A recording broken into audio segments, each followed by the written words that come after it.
Praise the lord. ఈరోజు కీర్తనల గ్రంథం 22వ అధ్యాయాన్ని చదువుకుందాం. నా దేవా, నా దేవా, నా చెయ్యి ఎందుకు విడిచిపెట్టావు? ఎందుకు నన్ను కాపాడకుండా నా ఆక్రందన వినకుండా దూరమయ్యావు? ఓ నా దేవా, పగలు నేను మొర్రపెట్టుకుంటున్నాను, రాత్రివేళ కూడా ఊరుకోవటం లేదు. అయినా నీవేమీ జవాబివ్వటం లేదు. నీవు పవిత్రుడవు, ఇశ్రాయేలు ప్రజల స్తుతులతో సింహాసనాసీనుడవు. మా పూర్వీకులు నిన్నే నమ్ముకున్నారు. వారు నమ్మినప్పుడు నీవు వారికి విడుదల ప్రసాదించావు. సహాయం కోసం వారు నీకు మొర్రపెట్టారు, రక్షణ కలిగింది. నీ మీద నమ్మకం ఉంచినప్పుడు వారికి ఆశాభంగం కలగలేదు. నేనైతే పురుగును, మనిషిని కాను. మనుషులు నన్ను నిందిస్తున్నారు, ప్రజలు నన్ను నీచంగా ఎంచుతున్నారు. నన్ను చూసే వాళ్ళంతా వేళాకోళం చేస్తారు. తల పంకిస్తూ, పెదవి విరుస్తూ యెహోవా మీద నమ్మకం ఉంచుతున్నాడట. యెహోవా అతన్ని తప్పిస్తాడుగాక. ఇతడే కదూ యెహోవా మురిసిపోయే మనిషి. యెహోవా అతన్ని రక్షిస్తాడుగాక అంటారు. అయితే నీ మూలంగానే నేను తల్లి గర్భం నుంచి బయటపడ్డాను. తల్లి పాలు కుడిచిన కాలంలోనే నీ మీద నమ్మకం నాకు కలిగించావు. పుట్టినది మొదలుకొని నీవే నాకు అండ. నా తల్లి నన్ను కన్న రోజు నుంచి నీవు నా దేవుడవు. ఆపద దగ్గరగా ఉంది, నాకు దూరమై ఉండకు. సహాయం చేసేవారు ఇంకెవరూ లేరు. అనేక ఎద్దులు నన్ను చుట్టుముట్టినట్టు ఉంది. బాషాను ప్రదేశంలో బలమైన ఎద్దులు నన్ను ముట్టడించినట్టుంది. గర్జిస్తూ చీల్చివేస్తూ ఉన్న సింహంలాగా వాళ్ళు నోరు తెరుచుకున్నారు.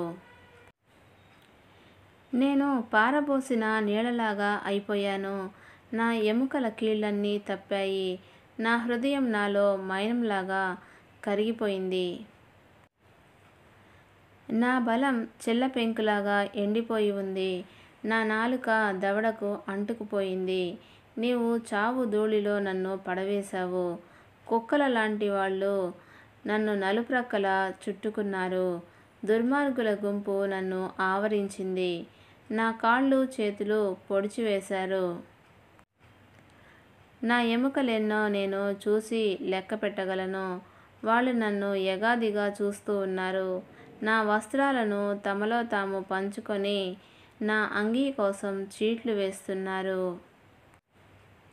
యెహోవా, నాకు దూరంగా ఉండకు. నీవే నాకు బలం. త్వరలో నాకు సహాయం చెయ్యి. ఖడ్గం నుంచి నా ప్రాణం దక్కించు. కుక్కలాంటి వాళ్ళ బారి నుంచి నన్ను తప్పించు. సింహం నోటి నుంచి నన్ను కాపాడు. అడవి దున్నల కొమ్ముల మీద నుంచి నేను చేసిన ప్రార్థన నీవు ఆలకించావు. నీ పేరు నా సోదరులకు ప్రకటిస్తాను. సమాజం మధ్య నిన్ను స్తుతిస్తాను. యెహోవా అంటే భయభక్తులున్న వారలారా, ఆయనను స్తుతించండి. యాకోబు వంశీయులంతా ఆయనను గౌరవించండి. ఇశ్రాయేలు సంతతి వారంతా ఆయనను భయభక్తులతో చూడండి. ఆయన దీనస్థితిలో ఉన్నవాని బాధను నిర్లక్ష్యం చేయలేదు, చేదరించుకోలేదు. అతడి నుంచి తన ముఖం త్రిప్పుకోలేదు. సహాయం కోసం అతడు మొర్రపెట్టినప్పుడు ఆయన ఆలకించాడు. మహాసమావేశంలో నా కీర్తన నిన్ను గురించే ఉంటుంది. యెహోవా పట్ల భయభక్తులున్న వారి సమక్షంలో నా మొక్కుబడులు చెల్లించుకుంటాను. దీనావస్థలో ఉన్న భక్తులు సుష్టుగా భోంచేస్తారు. యెహోవాను వెతికేవారు ఆయనను కీర్తిస్తారు. మీ హృదయాలు ఎప్పటికీ సజీవంగా ఉంటాయిగాక. భూమి కొనలన్నిటి నుంచి ప్రజలు దేనిని మనసుకు తెచ్చుకొని యెహోవా వైపు మరలుతారు. ప్రతి జనంలో, ప్రతి జాతిలో మనుషులు నీ ఎదుట సాష్టాంగ నమస్కారాలు చేస్తారు. ఎందుకంటే పరిపాలన యెహోవాదే. ఆయనే ప్రజల మీద ఏలుతున్నాడు. లోకంలో అభివృద్ధి పొందిన వారంతా భోంచేస్తూ ఆరాధిస్తారు. ప్రాణం దక్కించుకోలేక మట్టిలో కలిసిపోయే వారంతా ఆయన సన్నిధానంలో మోకరిస్తారు. రాబోయే తరం వారు ఆయనను సేవిస్తారు.